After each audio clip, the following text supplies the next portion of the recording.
రైతులందరికీ ఈనాటి మహత్ కార్యానికి మన పల్లెబిడ్డ కొండారెడ్డిపల్లి వాస్తవ్యులు గ్రామీణ బిడ్డ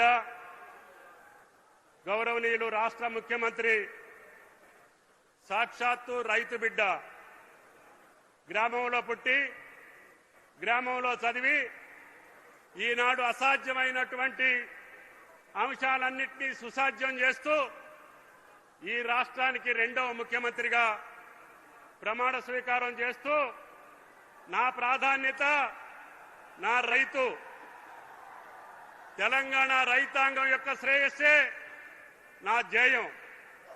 నా ప్రధానమైనటువంటి నా పాలన ప్రజాపాలనలో నాకు అత్యంత ప్రాముఖ్యం కలిగినటువంటిది వ్యవసాయం. అన్నా ఇటు రైతన్నని అటు నేతన్నని చూడు, మనని ఈ స్థాయికి తీసుకొచ్చినటువంటి అన్నం పెట్టేటటువంటి ఆ రైతాంగానికి మనం ఎన్ని కష్టాలు వచ్చినా ఎన్ని ఇబ్బందులు వచ్చినా మనం వాళ్ళకి చేయాల్సిందే. కాబట్టి మీరు ఏది చెబితే అది రైతు బిడ్డగా నేను చేస్తాను అని చెప్పి మాటిచ్చి మాట తప్పని మడమ తిప్పని నాయకుడిగా ఈనాడు తెలంగాణ రాష్ట్ర ముఖ్యమంత్రి ఆయన ఆర్థిక పరిస్థితి ఎసులుబాటు లేకపోయినా గత ప్రభుత్వం యొక్క నిర్వహణ వల్ల కొన్ని ఇబ్బందులున్నా కష్టాలున్నా అన్న మాట ప్రకారం రైతులను రుణ విముక్తుని చేస్తాను, కాంగ్రెస్ పార్టీ చెప్పినటువంటి 2 లక్షల లోపున్నటువంటి నా రైతాంగానికి రుణమాఫీ చేస్తాను అని చెప్పి మొదటి సంవత్సరంలోనే 25 లక్షల మంది రైతాంగానికి 21,000 కోట్ల అప్పు తీర్చినటువంటి మన పెద్ద రైతు రేవంత్ రెడ్డి గారు అని చెప్పి మీకు ఈ సందర్భంగా మనవి చేస్తున్నాం. ఈనాటికి భారతదేశంలో ఏ ప్రభుత్వం ఏ రాష్ట్ర ప్రభుత్వం చేయలేనటువంటి అది దుస్సాహసం.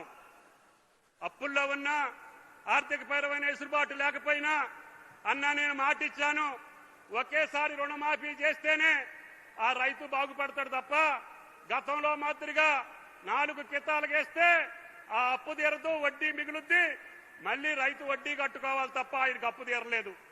అందుకని వాళ్ళని కాదని మన గెలిపించారు. కాబట్టి నాకు తెలుసు కష్టం ఉన్నదని, అయినా సరే 21,000 కోట్లు వాళ్ళ ఖాతాలో జమ చేయాల్సిందని చెప్పి పట్టుబట్టి మన రుణ విముక్తులు చేసినటువంటి మన రాష్ట్ర ముఖ్యమంత్రి.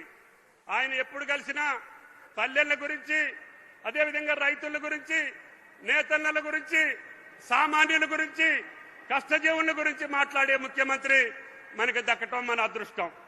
అందుకని ముఖ్యంగా రైతాంగం పచ్చగా ఉంటే, రైతాంగం సంతోషంగా ఉంటే రాష్ట్రం సంతోషంగా ఉంటుంది. అదేవిధంగా రైతు ఏడ్చిన రాజ్యం ఎప్పుడూ బాగుపడదని ఆయన సూత్రం.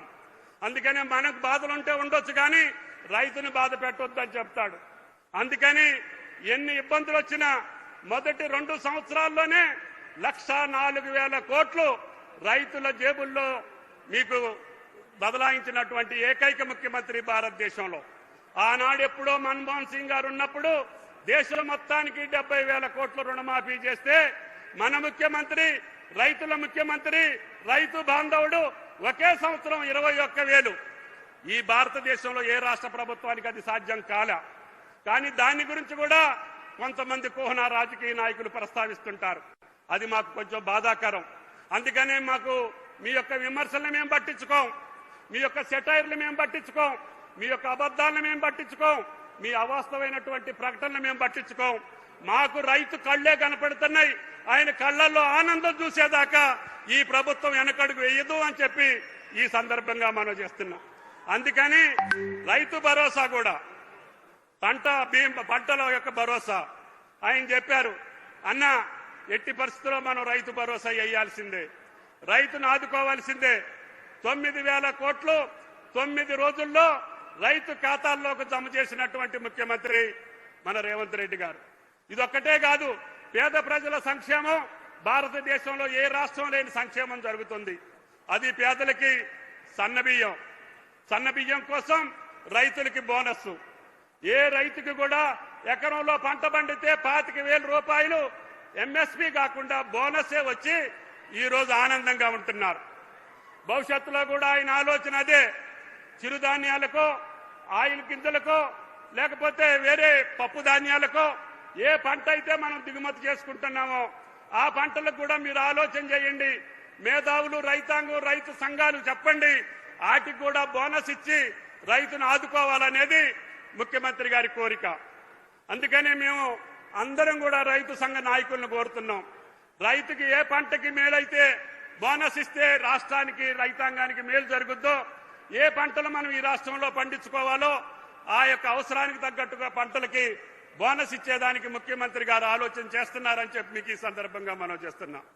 మేము ఎన్ని కష్టాలున్నా ఈ రోజున అత్యధిక పంటలు పండించినటువంటి రాష్ట్రంగా, అదేవిధంగా ఈవెన్ ఆయిల్ ఫామ్ ఫ్యాక్టరీ ఈనాడు తెలంగాణ నడిగడ్డన ప్రారంభించడానికి కారణం ఈనాడు 30 జిల్లాల్లో పంట వస్తుంది.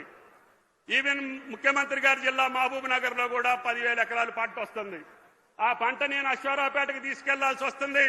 అందుకని యుద్ధ ప్రాతిపదిక మీద ఆయన గారి అనుమతితోటి 2004లో శంకుస్థాపన చేసి తప్పకుండా ఒకే 16 నెలల్లో ఫ్యాక్టరీ నిర్మాణం చేసి ఈ రోజు 30 జిల్లాల పంట కూడా ఇక్కడికే వస్తుంది. దీనికి కావాల్సిన విద్యుత్ శక్తిని కూడా మా యొక్క రైతుల యొక్క పంటలో నుంచి వచ్చిన వేస్ట్ నుంచి 4 మెగావాట్ల విద్యుత్ శక్తి కూడా ఇక్కడే ఉత్పత్తి చేస్తున్నాం. ఇప్పటి వరకు తెలంగాణలో రిఫైనరీలు లేవు. మనం ముడి చమురుని బయట రాష్ట్రాలకు పంపించి రిఫైన్ చేయించుకొని మళ్లీ మనం తీసుకొచ్చి విజయ బ్రాండ్ తోటి అమ్ముకుంటున్నాం. ముఖ్యమంత్రి గారిని అడగగానే అన్న రిఫైనరీ కూడా పెట్టించేయని చెప్పి ఈ రోజు పెద్ద మనసుతోటి 50 కోట్లతోటి ఇదే ప్రాంగణంలో రిఫైనరీ కూడా శంకుస్థాపన చేశారు అని చెప్పి మీకు ఈ సందర్భంగా మనం చేస్తున్నాం. అందుకనే పల్లె బతుకులు తెలిసినటువంటి ముఖ్యమంత్రి, రైతుల కష్టాలు చూసినటువంటి ముఖ్యమంత్రి, తెలంగాణ ప్రజల యొక్క ఈతి బాధలు చూసినటువంటి ముఖ్యమంత్రి సమక్షంలో మీకు రైతాంగానికి ఏది కావాలంటే అది చేసే అవకాశం ఈ శాఖాపరంగా నాకు ఇచ్చినటువంటి గౌరవ రేవంత్ రెడ్డి గారికి హృదయపూర్వకమైనటువంటి నమస్కారాలు, ధన్యవాదాలు తెలియజేస్తూ ఈ రోజునే 9,000 కోట్లకు సంబంధించినటువంటి రైతు భరోసాను కూడా ఇదే వేదిక మీద నుంచి ముఖ్యమంత్రి గారు మీ ఖాతాలో వేసిన తర్వాతనే మాట్లాడతారని చెప్పి కూడా మీకు ఈ సందర్భంగా మనం చేస్తున్నాం.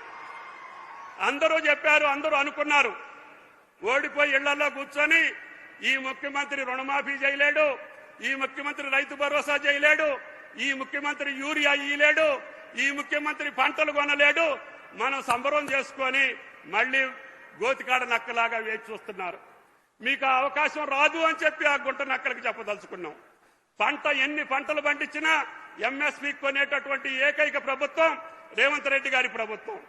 అదేవిధంగా మీ కష్టాలు తీర్చేదానికి కేంద్రం మీద ఒత్తిడి తీసుకొచ్చి ఒక రాష్ట్రానికి ముఖ్యమంత్రి అయి ఉండి యూరియా కోసం 10 సార్లు కేంద్ర మంత్రిని, ప్రధానమంత్రిని కలిసినటువంటి ఏకైక ముఖ్యమంత్రి రేవంత్ రెడ్డి గారు అని చెప్పి మీకు ఈ సందర్భంగా మనం చేస్తున్నాం. మనకి 9-10 లక్షల మెట్రిక్ టన్నులు రావాల్సి ఉంటే 11.5 లక్షల మెట్రిక్ టన్నులు తీసుకొచ్చి మీ యొక్క పొలాలను పండించినటువంటి గనుడు రేవంత్ రెడ్డి గారు అని చెప్పి మీకు ఈ సందర్భంగా మనం చేస్తున్నాం. కేంద్రానికి కూడా ఇబ్బందులున్నాయి. జియో పొలిటికల్ రీజన్స్ తోటి యుద్ధాలు జరుగుతూ ఉంటే, నౌకలు ఆలస్యం అవుతా ఉంటే, మనకి రావాల్సిన సమయంలో రాకపోతే కొద్దిమంది ఆదుర్దాతోటి క్యూలో నిలబడితే వాళ్ళ చెప్పులు చూసి సంతోషపడేటటువంటి ప్రతిపక్ష పార్టీలకి మనసులో పెట్టుకోండి అని చెప్పి విజ్ఞప్తి చేస్తున్నా. జీవితంలో ఎప్పుడూ లేనటువంటి యూరియాని మేము సప్లై చేశాం. పోయినసారి 10 లక్షల మెట్రిక్ టన్నులు, ఇప్పుడు యాసంగిలో కూడా 11 లక్షల మెట్రిక్ టన్నులు తీసుకొచ్చాం. ఇప్పుడు కూడా మళ్ళీ కేంద్రాన్ని ఒత్తిడి తీసుకొస్తున్నాం. అదే ఎంపీ గారికి కూడా నేను చెప్పాను, ఎట్టి పరిస్థితుల్లో ఈ ఆర్ఎఫ్సి రామగుండానికి సంబంధించినటువంటి యూరియా మొత్తం ఈనాడు తెలంగాణకి ఇవ్వమని చెప్పి అడుగుతున్నాం. కేంద్రం కూడా సహకరిస్తుంది. ఈ ఆయిల్ ఫామ్ పంటకు కూడా సబ్సిడీ ఇచ్చే దాంట్లో ప్రధానమంత్రి యొక్క సహకారం కూడా ఉంది. అందుకనే తెలంగాణ 30 జిల్లాలని పచ్చబడాలంటే పామాయిల్ పంట వేయాలి, నా రైతు సంతోషంగా ఉండాలి, నా రైతు కష్టాలు తీరాలి, నా రైతు బిడ్డలు ఈ రోజు అగ్రగామిగా నిలబడాలి అని అంటే రేవంత్ రెడ్డి గారి రాజ్యంలోనే అది సాధ్యపడుతుంది. అందుకనే నమ్మకంతో ఆయన కష్టపెట్టి, ఇబ్బంది పెట్టి, బలవంతం చేసి మీ జేబుల్లో కోట్లాది రూపాయలు